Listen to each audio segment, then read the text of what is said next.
தமிழர்கள் வாழ்ந்த பகுதியிலே சிங்கள காடையர்கள் என்ன தமிழர் பகுதியிலே சிங்களர்களை குடியேற்றி அந்த மண்ணை அவர்கள் கபலீகரம் செய்தார்களோ அதே வேளையை வட இந்திய அந்த பெரும் முதலாளிகள் பார்ப்பன கூட்டம் தன்னுடைய அதிகாரத்தை பயன்படுத்தி இன்றைக்கு செய்ய காத்திருக்கிறது.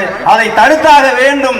அவர்கள் தங்களுடைய சனாதன தர்மத்தை காப்பாற்றிக் கொள்வதற்காகவும் அதை இந்து நாடாக இந்தியாவை உருவாக்குவதற்காகவும் கல்வியை ஒரு ஆயுதமாக இன்றைக்கு அவர்கள் கையிலே எடுத்திருக்கிறார்கள். பார்ப்பன பணியா கூட்டம் என்பது நாம் சொல்ல தீர்மானங்களை வலியுறுத்தி உரையாற்ற தோழர் சுப்பு மகேஷ் அவர்களை அழைக்கிறோம். வணக்கமிகு தோழர்களே, பெரியோர்களே, தாய்மார்களே, இளைஞர்களே, உங்கள் அனைவருக்கும் எங்களுடைய வணக்கத்தை தெரிவித்துக் கொள்கிறோம். தோழர்களே, முற்றதிகார தமிழ்நாடு முதன்மை தேவை என்கின்ற இந்த முழக்கம் தமிழக மக்கள் முன்னணியில் முடிவெடுக்கப்பட்டு அதன் வழியாக 29/8/2025 30, 31 ஆகிய தேதிகளில் பரப்புரை இயக்கம் செய்து நாங்கள் மயிலாடுதுறையிலே அந்த பரப்புரை இயக்கத்தை தொடங்கினோம். சீர்காழி, சிதம்பரம், காட்டுமன்னார் கோயில், ஜெயங்கொண்டம், அரியலூர் வழியாக அந்த பரப்புரை இயக்கத்தை முடித்து இந்த கூட்டத்திலே நாங்கள் பங்கெடுத்திருக்கிறோம்.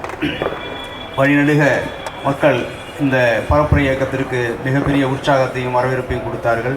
அந்த வகையிலே அவர்களுக்கு நாங்கள் முதற்கண் நன்றியை தெரிவித்துக் கொள்கிறோம். தோழர்களே, இந்த பரப்புரை கூட்டத்தின் வாயிலாக முழு உரிமை ஏந்த ஒரு தமிழ்நாடாக இந்த தமிழ்நாடு இருக்கிறது. எல்லாத்தையும் டெல்லியில் ஆளுகிற டெல்லிக்காரர்கள் பறித்து கொண்டு விட்டார்கள். அதை திரும்ப பெற வேண்டும் என்கின்ற அந்த அடிப்படையிலே இந்த பரப்புரை கூட்டம் நடந்து கொண்டு இருக்கிறது.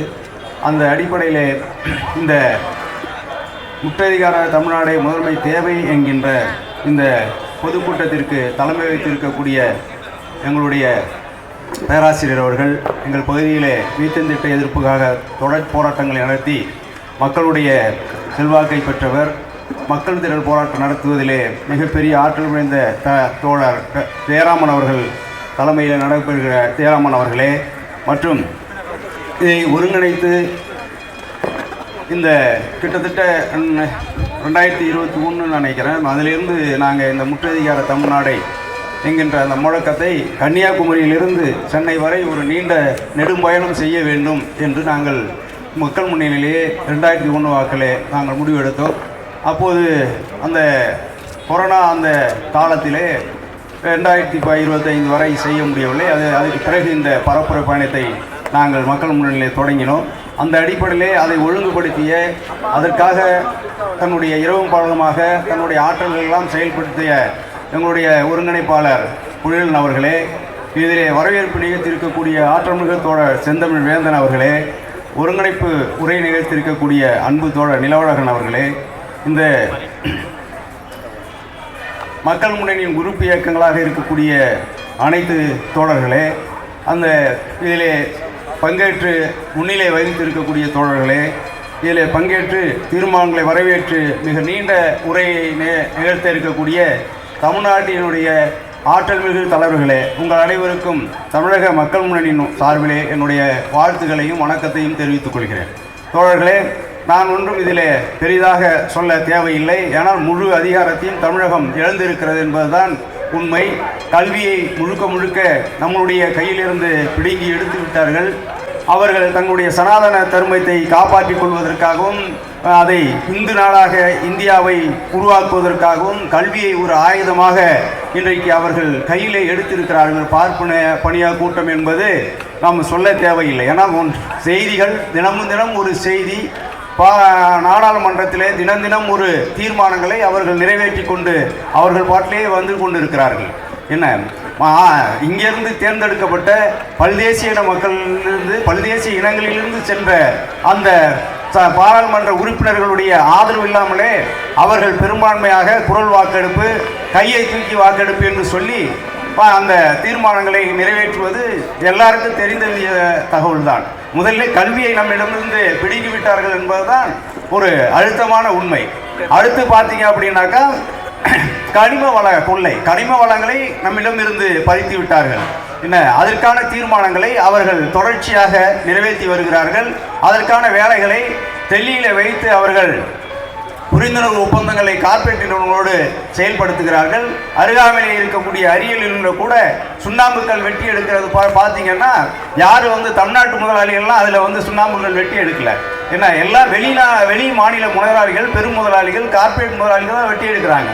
200 அடி 400 அடி 500 அடி அதுக்கு இன்றைக்கு அந்த சுண்ணாம்புக்கல் வெட்டி எடுக்கப்படுகிறது. அரியலூர் மாவட்டமே இன்றைக்கு அழிந்து போகக்கூடிய ஒரு சூழல் இன்றைக்கு இருக்கிறது. நிலத்தடி நீரை இழந்து விவசாயம் பாதிக்கப்படக்கூடிய ஒரு சூழல் அரியலூர் இருக்கிறது. அதே மாதிரி அனைத்து வரி கொள்ளையும் இன்றைக்கு தோழர்கள் தொடர்ச்சியாக பேச இருக்கிறார்கள். என்னென்ன உரிமைகளை தமிழகம் இழந்து நிற்கிறது என்பதை ஆற்றமிகு தலைவர்கள் பேச இருக்கிறார்கள். ஏன்னா நிறைய தலைவர்கள் இன்றைக்கு பேச வேண்டிய சூழல் இருக்கிறதுனால இதையெல்லாம் நாம் பெற்றாக வேண்டும். எதிர்காலத்திலே மிகப்பெரிய எழுச்சி தமிழகத்திலே வந்தாக வேண்டும். என்ன அது மக்களிடமும், மாணவர்களிடமும், இளைஞர்களிடமும், பெண்களிடமும் எல்லாரிடமும் அந்த எழுச்சி பற்றியாக வேண்டும். இல்லைன்னா தமிழகத்தை காப்பாற்ற முடியாது. ஒரு ஊபியாகவோ என்ன ஒரு பீகாராகவோ மாறுவதற்கான வாய்ப்பு, ஏன்னா அவர்கள் அப்படிதான் பீகாரை வைத்திருக்கிறார்கள், ஒரு காட்டுமிராண்டி சமுதாயமாக வைத்திருக்கிறார்கள். நாம் கல்வியிலே முன்னேறிய மாநிலமாக இருக்கிறோம். அதே நேரத்தில் பீகாரில் பாருங்க எவ்வளவு கல்வியே இல்லாம அந்த மக்களை என்ன தொடர் வண்டியிலே பாருங்க, அவங்க போறாங்க பாருங்க, அப்படியே மூட்டை மூட்டையா தமிழகத்திலே இறங்குகிறார்கள். அதுக்கு தான் அந்த தேர்தல் திருத்த சட்டம்லாம் அவன் கொண்டு வரான். என்ன அங்க உள்ளவங்களாம் இங்க வெளியேற்றி விட, இங்க குடியமர்த்தி விட வேண்டும். எப்படி சிங்களத்திலே தமிழர்கள் வாழ்ந்த பகுதியிலே சிங்கள காடையர்கள் என்ன தமிழர் பகுதியிலே சிங்களர்களை குடியேற்றி அந்த மண்ணை அவர்கள் கபலீகரம் செய்தார்களோ அதே வேலையை வட இந்திய அந்த பெரும் முதலாளிகள் பார்ப்பன கூட்டம் தன்னுடைய அதிகாரத்தை பயன்படுத்தி இன்றைக்கு செய்ய காத்திருக்கிறது. அதை தடுத்தாக வேண்டும். இதை விட்டால் நமக்கு வேற வழி இல்லை, நாளும் கிடையாது. நாம் ஏதாவது இன்னொரு தலைமுறை அதை பெற்றுவிடும் என்று நாம் நினைத்தோம் என்றால் அது ஒன்றும் செய்துவிட முடியாது என்று கூறி வாய்ப்புக்கு நன்றி கூறி முடிக்கிறேன். நன்றி, வணக்கம்.